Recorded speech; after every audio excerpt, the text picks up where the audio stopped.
किया गया क्योंकि पेपर लीक हो गया और वो पेपर लीक करने वाला अभी भी घूम रहा है। बारी बार बेल करा लिया। किंग पिंग वही लोग हैं, नाम इस वाले में भी उन्हीं लोगों का आ रहा है, लेकिन कोई कार्रवाई नहीं हो रही। एक इनका सबसे अहम जो मुखिया है, संजीव मुखिया करके है। अब हम जांच एजेंसियों से अपील है कि संजीव मुखिया की जांच करें। सरकार से हम अपील करते हैं कि इसकी जांच कराएं।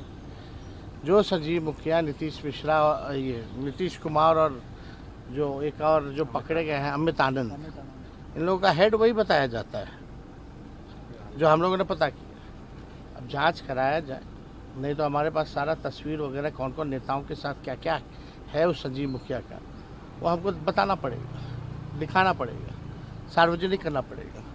तो इससे बेहतर है कि जांच एजेंसियां जो है निष्पक्षता से जांच करें और बाद में ये सब चीज़ छुपने वाला थोड़ी है। जो बेईमानी किया है, जिसने छात्र युवाओं के भविष्य के साथ खिलवाड़ किया है, उसको तो हम लोग छोड़ेंगे थोड़ी।